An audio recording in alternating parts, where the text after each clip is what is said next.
मोक्षमार्गस्य नेतारं नेतारं कर्मभूव्रतां ज्ञातारं विश्वतत्त्वानां वन्दे तद्गुणलहरी।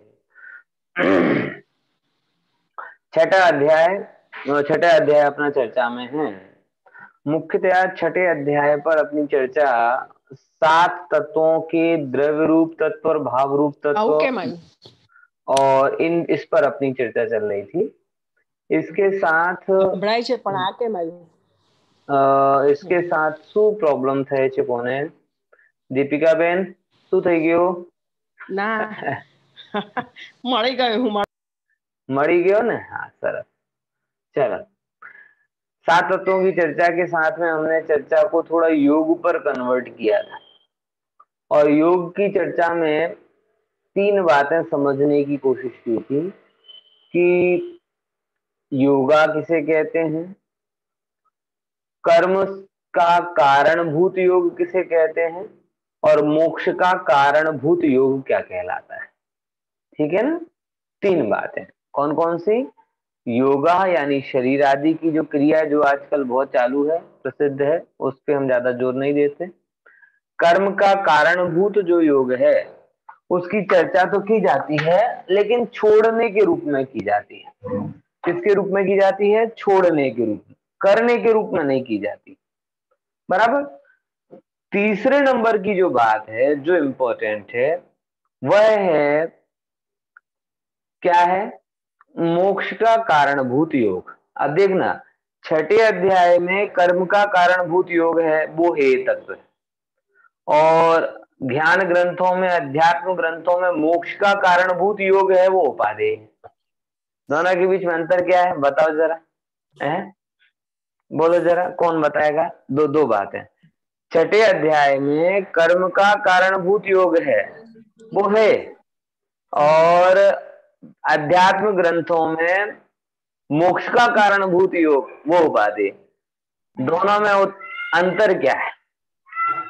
आखिरी क्लास में अपनी चर्चा हुई थी, बताएगा कोई? खुशी बहन, नितिन भाई। जब हम, हाँ बोलो। सर छठे अध्याय में कर्म जो योग का कारण है, मन वचन काय में जो कंपन होता है आत्म प्रदेशों में, जिसकी वजह से मन वचन काय की प्रवृत्ति होती है, उसका वो आश्रव है, वो बंध का कारण है। बराबर। इसलिए वो योग बंध का कारण है। और जो योग सार है जो पोता के खुद के गुजराती आत्मा में से, वादो नहीं सर दोनों मिक्स हो जाते हैं, हिंदी गुजराती। हाँ खुद के आत्मा से एक रूप होने का जो मतलब है वो योगसार है जो मुक्ति ટૂંકમાં કહેવાનું मतलब એટલું છે કે જ્યાં યોગનું मतलब કંપન છે તે આશ્રવ છે અને જ્યાં યોગનું मतलब ચૈતન્ય આત્મા સાથે જોડાણ એ ઉપાધિ છે, આટલી અંતર છે। તો શાસ્ત્રોમાં જ્યાં જ્યાં योग શબ્દ આવે ત્યાં ત્યાં આપણે વિચાર કરવાનું કે કયા અર્થમાં છે। એવું ના હોય કે ત્યાં योग ચાલતું હોય શું કહેવાય આત્મા જોડે જોડાણના અર્થમાં, તો ત્યાં ઉપાદેય ગણવામાં આવે અને આપણે કે ના ના योग તો એ છે, योग તો અરે પણ ભાઈ આ योग કંપન વાળા યોગની વાત નથી, આ योग સાર વાળો योग છે। તમને ખબર છે યોગસાર નામથી આપણે ત્યાં બબ્બે ગ્રંથ મળે છે, યોગસાર નામથી આપણા ત્યાં બબ્બે ગ્રંથ મળે છે। કયા કયા? એક તો પરમાત્મ પ્રકાશ અને યોગસાર એટલે જોગેન્દુ આચાર્યનું છે, અને બીજું એક ઓર છે યોગસાર। કયો? યોગસાર તો એક તો યોગેન્દુ આચાર્યનો છે, પછી અમિત ગતિ આચાર્યનો પણ એક યોગસાર છે। ખ્યાલમાં આવે છે? એટલે આ યોગની ચર્ચા અને પહેલા યોગની ચર્ચા જુદી જુદી કહેવાય। તો જ્યાં જ્યાં જે જે યોગ્ય છે ત્યાં સમજવું તે, અને ત્યાં ત્યાં તે આચરે આત્માર્થી જન એ સિમ્પલ વસ્તુ સમજી લેવાની કે જ્યાં અત્યારે હે રૂપ ચર્ચા ચાલવાની તો હે રૂપ લેવાનું, પછી જ્યાં ઉપાદેયની વાત આવે ત્યાં ઉપાદેય લેવાનું। બરાબર ને? આટલી ચર્ચા આપણી ક્લાસમાં રહી હતી, પણ અહીંયા જે છે મુખ્યત્વે આપણી આશ્રવના કારણભૂત યોગની વાત ચાલે છે। તેની ચર્ચા ચાલે છે આશ્રવના કારણભૂત योग। તો એ બે બતાવ્યા હતા। કયા કયા? જો સૂત્ર પહેલો ને બીજો, કાય વાંગ મના કર્મયોગા અને સહાશવા। कि काया वचन और मन की क्रिया योग है और वह आशव है। भाव योग द्रव्य योग की चर्चा अपन ने कर ली थी। योग क्या कहलाता है उसको देखते हैं। शरीर वचन और मन क्रिया, उस क्रिया की अभिमुखपना, आयत प्रदेशों का कंपन, ये हो गया था। अब देखो काय योग क्या कहलाता है। देखो काय योग, काया की क्रिया के लिए जो प्रयत्न होता है, क्या बोला, काया की क्रिया के लिए जो प्रयत्न होता है उसे काय योग कहते हैं। हमें जो आत्मा, ये हाथ हिलाने रूप क्रिया हो रही कि नहीं हो रही, ये काया की क्रिया है। अब यहाँ पे एक्चुअल में एक द्रव्य की क्रिया है कि दो द्रव्य की क्रिया है, इतना बताओ पहले मुझे। ये हाथ हिलाने रूप जो क्रिया हुई, ये एक द्रव्य की क्रिया है कि दो द्रव्य की क्रिया है? दो द्रव्य की क्रिया है। एक द्रव्य, हाँ बोलो बोलो बोलो। हाँ सर वही। एक द्रव्य दूसरे द्रव्य का काम करता नहीं है, कर सकता है क्या? दूसरे द्रव्य एक द्रव्य का काम कर सकता नहीं है। एक द्रव्य का काम उसी द्रव्य में होता है, दूसरे द्रव्य का काम उसी द्रव्य में होता है। दो द्रव्य मिलकर एक काम नहीं कर सकते, एक काम को दो द्रव्य नहीं कर सकते। है, समझा कि कितनी सारी वस्तु की व्यवस्था है। अब अपने को कभी पता भी नहीं चलता कि ये जो हाथ हिलाने वाली क्रिया है ये दो द्रव्य की क्रिया है और दो द्रव्य अपना अपना काम कर रहे हैं। बात समझ में आ रही कि नहीं आ रही? अब अपना अपना काम क्या, आत्मा आत्मा का काम करेगा और शरीर शरीर का काम करेगा। आत्मा का अधिकार मात्र आत्म प्रदेशों में होगा और शरीर का अधिकार मात्र शरीर के प्रदेशों में होगा। तो होता क्या है, बोले होता ये है कि जब ये आत्मा को, मतलब मुझे विकल्प होता है, क्या होता है, विकल्प होता है कि मैं हाथ को हिलाऊं, मेरे हाथ में कौर है मैं खाऊं, मेरे हाथ में पानी है मैं पीऊं, गर्मी लग रही है मैं हवा करूं, बराबर, पीटी करूं, एक्सरसाइज करूं, योगा करूं, वगैरह वगैरह, क्या हुए, विकल्प होते हैं।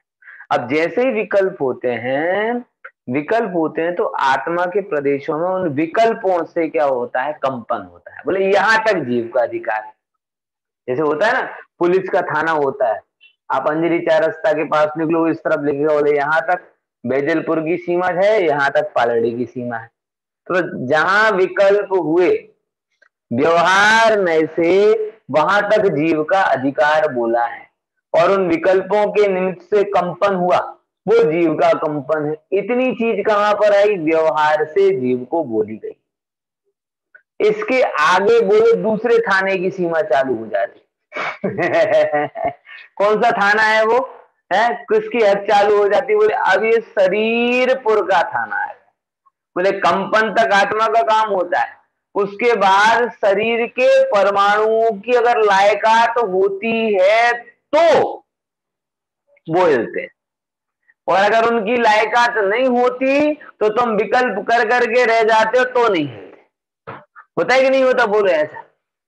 मैं आपको बताऊं, एक हमारे मंदिर में एक घटना घटी थी। एक बहन व्याख्यान में आई और व्याख्यान में करने के बाद जिनवाणी स्तुति हो गई, सब हो गया, जिनवाणी स्तुति में भी उठी नहीं, पूजन प्रवचन पूरे हो गए तो भी उठे नहीं।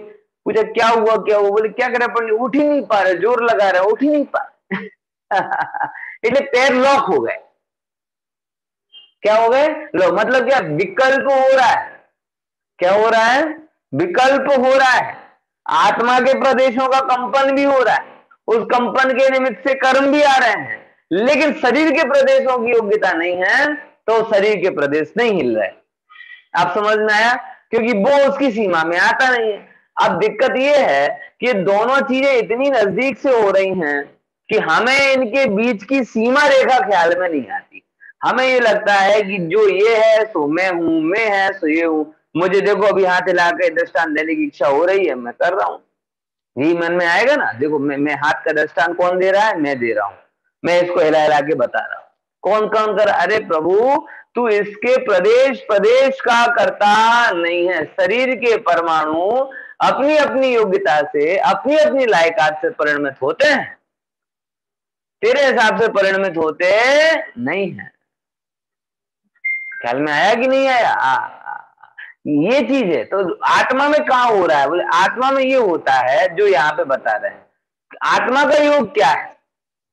अब सारे लोग कहते हैं शरीर को बंदर के जैसा बना लो, शरीर को मरपुटासन कर लो ना, कुक्कुटासन कर लो ना, ये कर लो ना, वो कर लो, और वो योग कर रहे हो। बोले नहीं, वो योग तू कर ही नहीं सकता। शरीर के किसी भी आसन को तू नहीं कर सकता, तू चैतन्य के आसन को कर सकता है? तो होता क्या है तेरे अंदर? बोले जब काय की क्रिया के लिए जो प्रयत्न होते हैं, अब प्रयत्न काया में नहीं होगा, काया की क्रिया के लिए जो जीव का प्रयत्न है वो जीव में ही होगा, तुम ये समझ लो। तो कैसे होगा? बोले जीव को जो विकल्प हो रहे हैं ना, ये विकल्प ही जीव के काया की क्रिया का प्रयत्न है, इतना समझ लो। क्या बोला? प्रयत्न क्या है? बोले जीव को जो जो विकल्प हो रहे हैं वो विकल्प ही जीव के काय योग है, और उनके निमित्त से इसके आत्म प्रदेशों का हलन चलन होता है। और हलन चलन होने पर अगर शरीर के परमाणुओं की योग्यता होती है तो वो हिलते हैं, और नहीं होती है तो नहीं हिलते। होता है कि नहीं होता? और कई बार रिवर्स भी होता है, आपको बिल्कुल विकल्प भी ना हो शरीर के परमाणुओं को हिलाने का, लेकिन तो भी वो कहते हैं अंग फड़क रहा है, वो लप ऐसे ऐसे ऐसे करता है, पूरा का पूरा धबक धबक धबक धबक, आप रोक भी नहीं पाते। मतलब क्या बता, उसकी योग्यता है। बोले हम बादशाह हैं, तुम होते कौन हो हमें चलाने वाले? हैं? होते कौन हो तुम? शरीर कहता है, वो हम मानते नहीं, बात अलग। कितनी सारी चीजें हैं, आप तो विचार करके देखो कि सारी चीजें क्या हमारे विकल्पों से चल रही हैं कि सहज चल रही? शरीर के विचार करके देखो, है? बोलो विचार को, ये इतने वर्षों से तुम ऑक्सीजन लेते आ रहे थे, ये तुम्हें ध्यान रहता था, विकल्प रहता था क्या मुझे ऑक्सीजन लेना है, ऑक्सीजन लेना है, फेफड़े चलाना है? और सोचो, मैं बार बार कहता हूं, अगर शरीर का परिणमन हमें खुद करना पड़े तो हमसे ज्यादा दुखी कोई नहीं होगा। आज एक हॉस्पिटल रूम में आर्टिफिशियल वेंटिलेटर की व्यवस्था, मतलब एक आदमी की व्यवस्था की जाती है, तो कितना खर्चा आता है और कितनी रिस्क रहती है? वो आर्टिफिशियल वो सिस्टम किया ना उन्हें, रेस्पिरेशन सिस्टम, एक एक दिन के लाखों लाखों हो जाते हैं।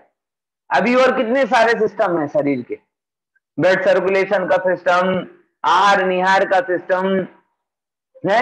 विचार करके देखो, शरीर के आहार को सप्त धातु रूप परिणमित कराने का सिस्टम है। ये कितने सारे सिस्टम हैं जो खुद ब खुद चल रहा है। अगर वो सारे सिस्टम की जिम्मेदारी तुम्हारे ऊपर सौंप दी जाए तो तुम एक क्षण चैन से बैठ पाओगे? मैं सच बता रहा हूं, दुनिया में जिस चीज को लेकर वस्तु स्वातंत्र का सबसे गहरा दृढ़ श्रद्धान मुझे होता है, वो वस्तु है अपनी शरीर।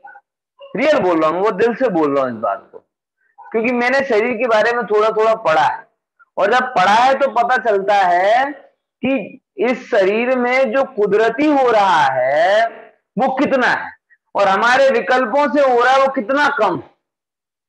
आप सोचो जरा, कुदरती क्या हो रहा है? हार्ट जन्म से धड़कता है, किडनी जन्म से पंपिंग और फंक्शनिंग करती है, हर चीज अपने आप जन्म से काम कर रही है, आपको रत्ती भर उसका विचार नहीं, उसका विकल्प नहीं, और वो सब काम अपने आप बाकायदा हो रहा है। वो सारे काम की जिम्मेदारी अगर आपको दे दी जाए है तो क्या होगा? सोचो जरा, एक फ्लैट है ना, फ्लैट में 24-25 फ्लैट हो, उसमें वो पानी की जिम्मेदारी आपको दे दी जाए, झाड़ू पोछे की जिम्मेदारी आपको दे दी जाए, लाइट चालू बंद करने की जिम्मेदारी आपको दे दी जाए, दरवाजे लगाने करने की जिम्मेदारी, आप सबकी सुरक्षा की जिम्मेदारी आपको दे। बोले हम मालिक बन गए कि नौकर बन गए? बोलो कोई जिम्मेदारी आपको नहीं है तो सेठ हो, और सब काम करने लग जाओगे तो नौकर। होता है कि नहीं होता है ऐसा? सिस्टम सीधा है ना। ये मैं अभी आप सोच रहे हो, ये सब काम खुद ब खुद हो जाए तो ही तुम सेठ हो। अगर सब काम तुम्हें करने की बात आए तो तुम नौकर से बदतर हो, और वो तो फिर भी लिमिटेड है, यहां तो अनलिमिटेड व्यवस्था है, कितने सारे सिस्टम है, और वो सब सिस्टम तुम चलाने जाओगे तो तुम नौकर बन जाओगे, और खुद ब खुद चलेंगे तो तुम सेठ रहोगे। लेकिन इसको पता, सेठ बनने में रस नहीं है, इसको क्या नहीं है?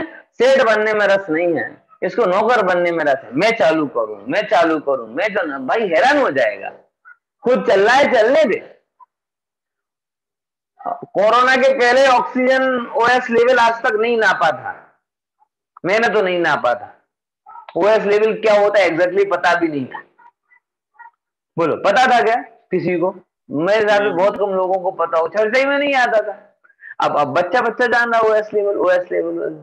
अरे भाई ओएस लेवल पता नहीं था तो क्या फेफड़ों में ऑक्सीजन आ नहीं रही थी क्या? है बोलो, जब पता नहीं था मतलब तब भी वो काम कर रहे थे ना, और बेहतर तरीके से कर रहे थे। जब बिगड़ना चालू हुआ तब जाके तुम्हें नापने की जरूरत पड़ी। ऐसा ही होता है कि नहीं होता? समझ में आया? इसीलिए इस चीज को थोड़ा गंभीर, सेठ बन के रहो। वो सेठ मतलब मोटा पेट वाला सेठ नहीं कह रहा। सेठ मतलब सारी वस्तु की व्यवस्था को सब जानकर स्वतंत्र परिणमित होती है, ये जानकर निर्भर होके रहो, वो सेठाई है जैन धर्म की। जैन धर्म की सेठाई खा पी के क्या कहते हैं पड़े रहो, वो सेठाई नहीं है। कमाने में लगे रहो, वो सेठाई नहीं है। वो तो नौकरी है, मजूरी है।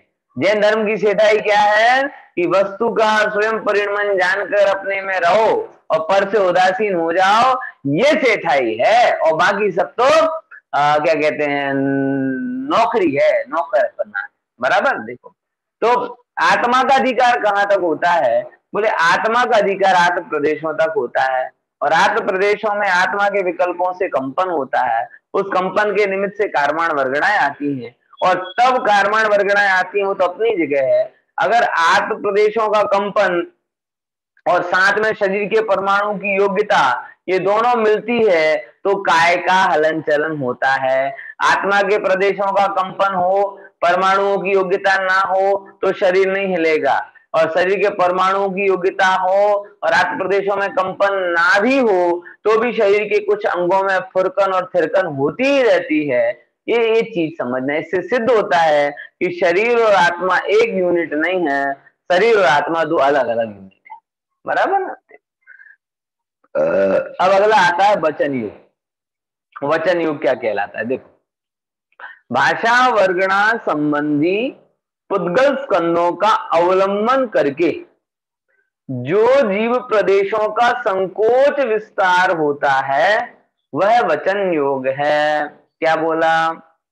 भाषा वर्गणा संबंधी पुद्गल स्कंदों का अवलंबन करके, जो पुद्गल स्कंद भाषा वर्गणा का अवलंबन कर रहे हैं और उसके कारण जो जीव के प्रदेशों का संकोच विस्तार हो रहा है। अब समझना, जैसे शरीर की क्रिया आहार वर्गणा पर, ऐसे ही आत्मा को विकल्प होता है कि वो कुछ बोले, बताए, कथा करे, अभी कथा करे। ये दोनों विकल्प हो सकते कि नहीं हो सकते हैं? ज्ञानियों को सुकथा करने का विकल्प ज्यादा होता है और अज्ञानियों को विकथा करने का। यही है ना? ज्ञानियों को कौन सा विकल्प होता है कि हम तत्व की बात सुने और समझाएं, और अज्ञानियों को क्या होता है हम मस्ती की बातें करें, चटाकेदार है, बटाकेदार एक्स्ट्रा वो बातें करें, गॉसिप करें। दोनों विकल्प है। विकल्प तक जीव का अधिकार। विकल्पों के निमित्त से जीव के आत्मा के प्रदेशों का कंपन होगा, वो भी जीव का। यहां तक जीव का थाना लगता है, यहाँ जीव का पुलिस स्टेशन है। अब उसके बाद पुद्गल का पुलिस स्टेशन कहां से चालू होता है? बोले जीव के प्रदेशों का विकल्पों का अवलंबन से जो क्या हो रहे हैं, भाषा वर्गणा के परमाणुओं का जो शब्द रूप परिणमन हो रहा है वो पुद्गल का पुलिस स्टेशन, वो पुद्गल की हद। ऐसा होता है कि नहीं होता अपने साथ में? कई बार हम कहते हैं कि हमारी ऐसी इच्छा नहीं थी लेकिन निकल गया, और कई बार ऐसा कहते कहना बहुत था लेकिन निकल नहीं पाया। होता है कि नहीं होता? आप में से कई लोगों को अगर मंच पे खड़ा कर दिया जाए और फिर बोलने में आए कि बोलो, तो 25 मिनट की तैयारी करके जाओगे और टीडीएस स्टार्ट कर 5 मिनट का बोल करके आओगे। है ऐसा क्यों होता है? 20% गैप, 20 मिनट का गैप क्यों? फिर बाद में बोलोगे पंडित जी इच्छा तो बहुत थी, खासकर जब मेरे साथ में कब होता है ये 14 के दिन जाते हैं ना अलग अलग पर्यूषण वगैरह में, समापन समारोह होता है, गद्दी पर बिठा दिया जाता है, पंडित जी का गुणगान करो, बहुमान करो, बखान करो, है है। अब पहले तो बोलते हैं 2-4 मिनट, फिर बाद में आके निकल के ही बोलते हैं पंडित जी इतनी सारी तैयारी की थी, इतना सब बोल पाए, बहुत इच्छा थी लेकिन इतना सब भूल गए वहां जाके। तो क्या हुआ, क्या हुआ कि विकल्प थे, क्या थे, विकल्प थे, लेकिन भाषा वर्गणा के परमाणुओं की लायकात नहीं थी कि शरीर रूप में बदले, तो नहीं बदलते। और कई बार गुस्सा जब आता है, बोलते ना, गुस्सा आता है और बड़ बड़ बड़ बड़ करके बोल जाते हैं सब, है। अब बाद में फिर अरे यार कहना नहीं था लेकिन मुंह से निकल गया, हम क्या करें, कहना नहीं था लेकिन मुंह से निकल गया, क्या करें। अब वहां क्या विचार करना, वहां ये विचार करना कि भैया जैसे लायकात नहीं थी तो शब्द रूप बदल गए, अब लायकात थी तो तुम्हारी इच्छा हो चाहे नहीं हो तो शब्द रूप बदल जाएंगे, क्योंकि शब्द रूप बदलने में कारण तुम नहीं। ये बहुत गहरी बात। जब जब भी खासकर जो विद्वान है, पंडित हैं, जो भाषा के कारण जिनका बहुमान वखान हो रहा है, उन लोगों के लिए जो बात अंदर कि जब जब भी कोई तुम्हारी तारीफ करे, भैया बहुत अच्छे प्रवचन कर दिए, बहुत अच्छी क्लास लेते हो, बहुत अच्छे समझाते हो, अगर ये ज्ञानी तुमने जिनवाणी को सुना है, सीखा है, समझा है, तो तुम्हारे मन में एक ही बात याद आनी चाहिए, ये जो शब्द है सो मैं नहीं, ये जो शब्दों का परिमण है सो मेरा नहीं। इसीलिए कोई बात नहीं, जगत तारीफ करेगा, सत्कार्य की तारीफ नहीं करेगा तो किसकी करेगा, लेकिन तुम मोहित मत हो जाना, तुम सावधान रहना कि देखो ये शब्दों की तारीफ है और शब्द है सो मैं नहीं। तो कभी मान लाए तो जिनवाणी माँ का मान लाना कि धन्य है माँ जिनवाणी, जो जीवों को उपकार हित का मार्ग बताती है, धन्य वो आचार्य जिन्होंने लिखा, बराबर, और धन्य है वस्तु व्यवस्था, धन्य उन जीवों की पात्रता जिसके कारण ये शब्द, ये कथन सब शब्द रूप निकल रहा है। ऐसा जानकर रहोगे निरहंकारी रहोगे, और मैं बोलता हूं, मैं बोलता हूं, मैं बोलता हूं, अहंकार में रहोगे तो मर जाओगे, कर्म मानोगे। बात समझ में आ रही कि नहीं आ रही? तो दोनों चीजें ख्याल में आ गई ना, भाषा वर्गणा संबंधी पुद्गल स्कंदों का अवलंबन करके जो जीव के प्रदेशों का संकोच विस्तार यानी कंपन होता है वह वचन योग कहलाता है। अब देखो मन योग क्या कहलाता है तो बताते हैं।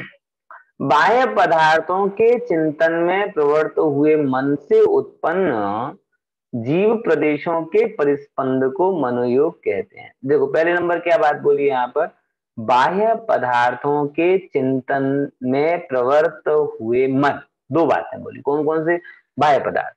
आत्म कल्याण में मन उपादेय क्यों नहीं है? सामान्यतः हम बोलते ना मन को मारो, मन से परे जाओ, कारण क्या है कि जनरली मन की प्रकृति ऐसी है कि वो मन बाह्य पदार्थों के अवलंबन में ही काम करता है, मन की प्रकृति ऐसी, इसीलिए आत्मा के वो खंड खंड जानता है। बराबर समझ में आया है? जैसे आपको क्या कहते हैं, कपड़ा सीना है तो कैंची काम नहीं करेगी, सुई ही काम करेगी, क्योंकि कैंची की प्रकृति काटने वाली होती, जोड़ने वाली नहीं होती। ऐसे मन की प्रकृति बहिर्मुखी होती है सामान्यतया, अंतर्मुखी नहीं होती। इसीलिए जो जो जीव मन के निमित्त से सुखी होने गए, मन के निमित्त से जानने गए, मन के निमित्त मन को बॉस बनाकर जो जो जीव घूमे वो पूरी दुनिया में रखड़ते हैं। ऐसा होता कि नहीं होता? बोलो। हम सब लोग क्या कर रहे हैं, हम मन को बॉस बना रहे हैं कि मन को दास बना रहे हैं? बोल क्या कर रहे हैं हम, बताएगा कोई? क्या कर रहे हैं हम? मन को बॉस बना रहे हैं कि मन को दास बना रहे हैं? बॉस है, बॉस बना रहे हैं। अब बॉस बनाओगे तो क्या करेगा, बिना पगार के पूरी दुनिया में घुमाएगा कि नहीं घुमाएगा? दर दर की ठोकरें खिलवाएगा, रत्ती भर नहीं देगा पैसे। आपने ऐसा बहुत, और ये सब नीति में कहा भी जाता है, मन एक अच्छा सेवक है लेकिन बुरा स्वामी। एक बहुत सिंपल सी बात, मन क्या है आपका? सेवक बना के रखोगे तो इससे बेस्ट कुछ नहीं है, लेकिन स्वामी बना लिया तो इससे बुरा कुछ नहीं है। बोलो, विचार करके देखो, ये समस्या है आज भी। और इसका फंडामेंटल कारण क्या है कि आज भी लोग मन और मनोजन्य इच्छाओं को अपना मानते हैं। क्या बोल रहा हूं, बड़ी गहरी बात बोल रहा हूं, समझना, फिर से बोल रहा हूं, बड़े समझदारी से समझना इस बात को। फंडामेंटल प्रॉब्लम ये है कि मन और मन में होने वाला जो ड्रामा है, उस ड्रामे को हम रियल मानते हैं, जो कि रियल है। इमोशनल जो भी ड्रामा है वो रियल नहीं है, वो तेरी क्षणवर्ती विकारी पर्याय है, तेरे से भिन्न है। वो तेरे ज्ञानानंद स्वभाव का अंश नहीं है,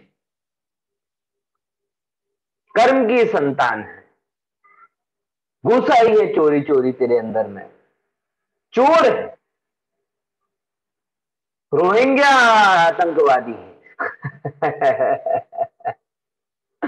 समझे कि नहीं समझे? जो जिन्होंने कोई वीजा नहीं लिया है, कोई परमिट नहीं है, लेकिन आ गए, अब इनकी खातिरदारी नहीं करना, इनको निकालना। लेकिन हो ये रहा है कि उन चीजों को हमने अपना मान लिया है, और जब जब हम जिस चीज को अपना मान लेते हैं तो हमारे मन में एक ही बात आती है कि जो मेरा है तो उसका मुझे ध्यान रखना चाहिए।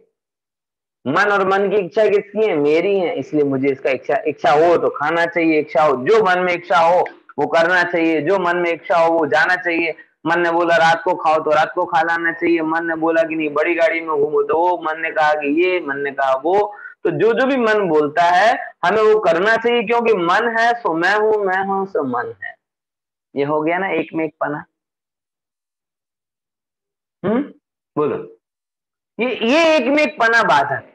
आप लोगों को एक्चुअल में जब कभी भी ये इमोशनल ड्रामा परेशान करे तो आपको इसकी पूर्ति और नकारने की बजाय इस चीज पर जोर देना चाहिए कि ये है सो मैं नहीं, ये है सो मैं नहीं, ये है सो मैं नहीं, ये है सो मैं नहीं। गारंटी के साथ कहता हूं वो सारे मनोजन्य इमोशनली ड्रामा शांत हो जाए।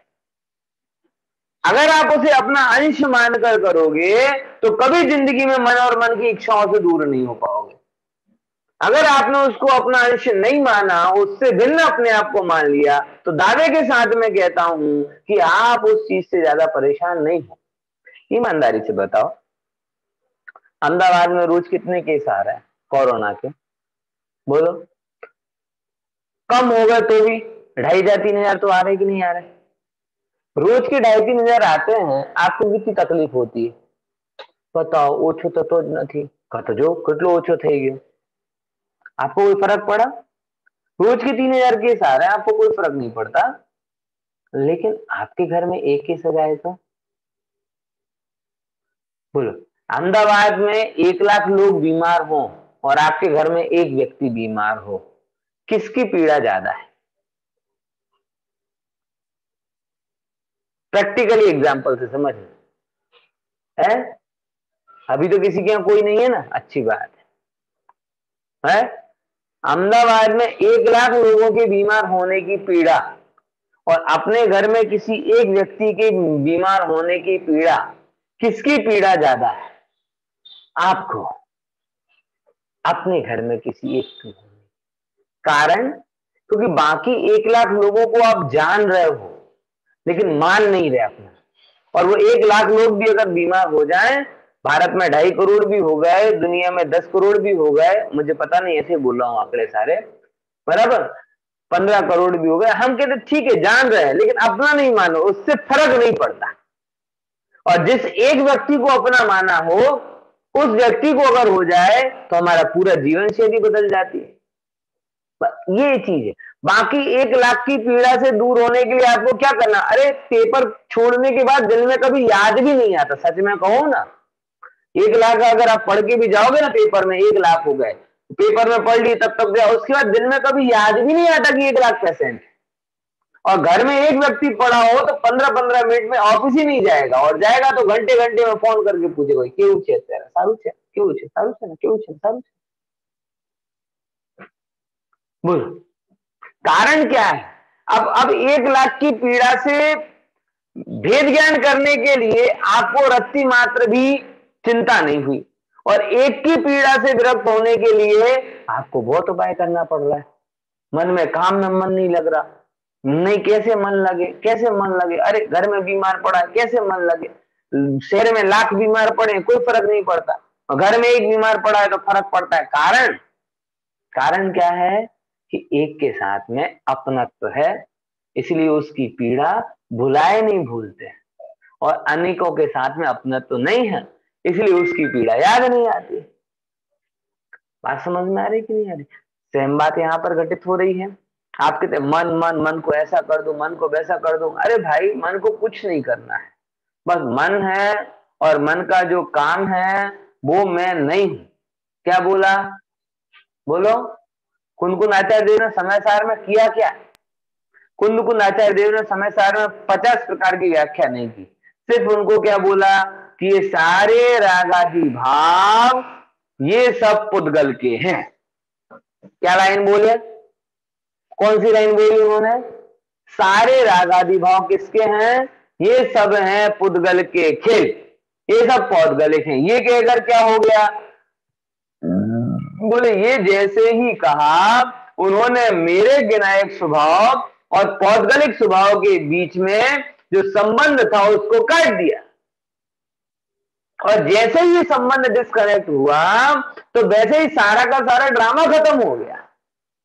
अब थोड़ी बहुत पीड़ा तो रहेगी, लेकिन वो पीड़ा उतनी है जितनी लाख को देखकर होती है। आपको अखबार में देखते हो, चाय पीते पीते 2 मिनट बताओ तो कि वो कार्ड 2020 में विचार्यो तो कि 21 में शांति की गई जमी रहीशू, પણ 21 तो 20 करता अगरो निकल्या।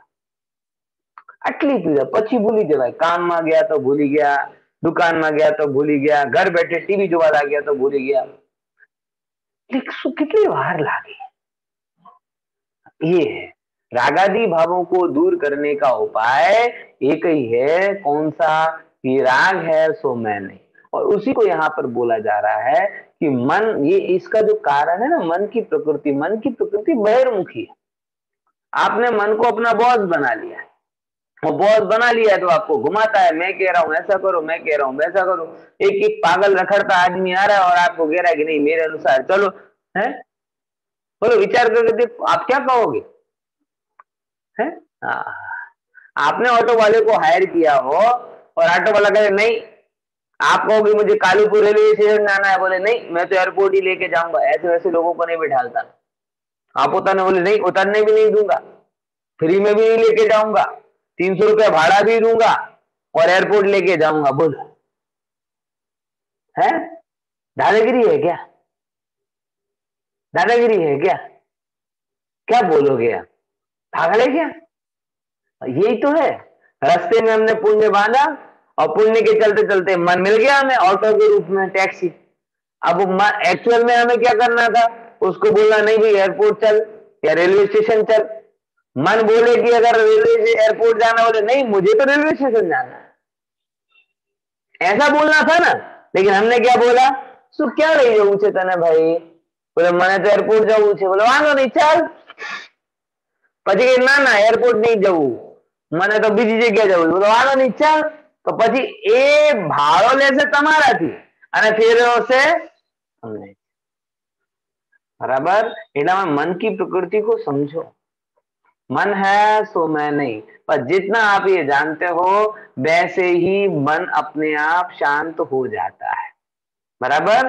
देखो, तो बाह्य पदार्थों के चिंतन में प्रवृत्त हुए मन से उत्पन्न जीव प्रदेशों के परिस्पंद को क्या बोला?